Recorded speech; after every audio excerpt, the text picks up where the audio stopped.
Untuk melihat data yang ada dalam proyek pertama ini, kita dapat melihat di dalam sales data yang terdiri dari 50 baris dengan 14 kolom. Di antaranya di dalam data ini kita dapat melihat date yang pertama, yaitu berisi tentang tanggal transaksi dari semua region. Kemudian ada TRX ID yang berisi tentang ID transaksi. Kemudian region yaitu wilayah penjualan. Kemudian ada salesperson yaitu nama manajer. Kolom ini memiliki tabel referensi pada sheet region. Yang pertama ada customer name yaitu nama pelanggan. Kemudian ada produk yaitu produk yang dibeli. Kemudian ada QTY yaitu jumlah produk yang dibeli. Kemudian ada price per unit yaitu harga per unit. Kemudian ada total price itu total harga sebelum diskon. Kemudian ada payment method yaitu metode pembayaran. Kemudian ada diskon applied, diskon persen dan diskon amount yaitu informasi terkait diskon. Selain itu ada tabel referensi di sheet lain seperti harga produk di sheet product price dan daftar wilayah di sheet regions. Oke, baik.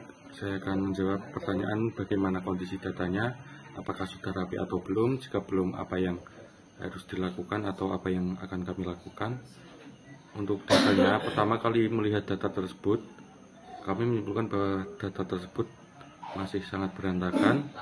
Ada dua hal yang membuat data itu masih kami asumsikan bahwa data tersebut masih berantakan. Yang pertama itu pada kolom bagian total price, sales person, terus diskon applied, diskon persen dan diskon amount itu masih kosong, sehingga kami harus mencari terlebih dahulu untuk kolom-kolom yang masih kosong tersebut.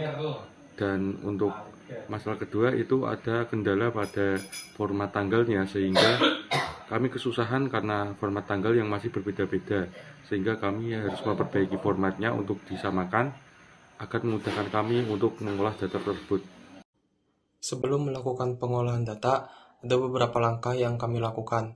Yang pertama, kami mengisi kolom salesperson dengan table reference manager di sheet region menggunakan rumus VLOOKUP.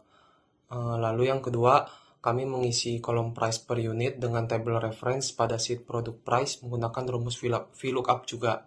Yang ketiga, lalu kami menghitung total price dengan mengalihkan price per unit dengan QTY.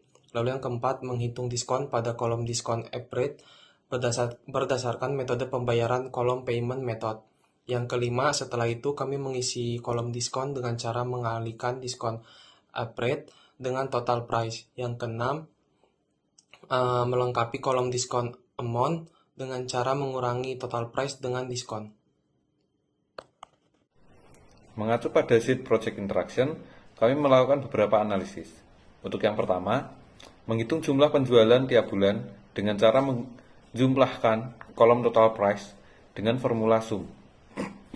Dan untuk yang kedua, kami mencari bulan apa yang memiliki penjualan tertinggi dan terendah dengan menggunakan formula max untuk penjualan tertinggi, dan untuk penjualan terendah kami menggunakan min.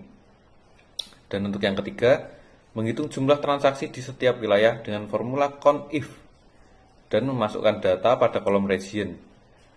Untuk yang keempat, kami mengidentifikasi jumlah transaksi tertinggi dan transaksi terendah pada tabel jumlah transaksi region.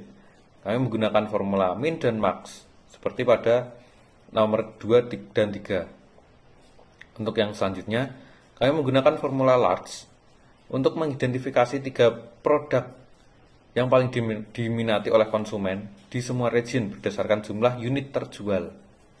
Untuk yang keenam, kami mengidentifikasi metode pembayaran yang paling diminati konsumen menggunakan formula max. Untuk yang selanjutnya, kami membandingkan metode pembayaran mana yang diskonnya paling besar.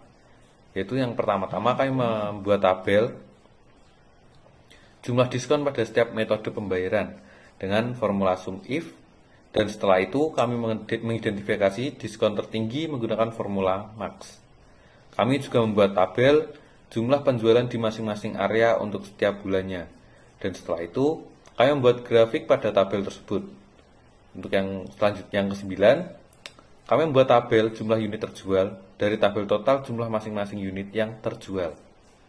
Dan yang terakhir, kami membuat tabel proporsi untuk membuat grafik proporsi metode pembayaran. Dan hasil dari analisis ini kami dokumentasikan di sheet jawaban. Setelah melakukan analisis, kami menyimpulkan beberapa temuan di antaranya seperti yang pertama, dari semua data jumlah penjualan selama 1 tahun, penjualan tertinggi pada bulan Juli. Yang kedua, wilayah North memiliki jumlah transaksi tertinggi dan wilayah South memiliki jumlah transaksi terendah. Selanjutnya terdapat 3 produk yang paling diminati, yaitu smartphone, mouse, dan webcam. Lalu printer, desk chair, dan keyboard memiliki penjualan terendah. Selanjutnya, bank transfer menjadi metode pembayaran yang paling diminati, dan sebaliknya, cash merupakan metode pembayaran yang paling tidak diminati. Dari temuan di atas, kami menyimpulkan beberapa saran agar mengoptimalkan jumlah penjualan dan transaksi unit terjual di semua region. Di antaranya, yang pertama, menambahkan stok produk di wilayah North karena wilayah tersebut memiliki permintaan tertinggi.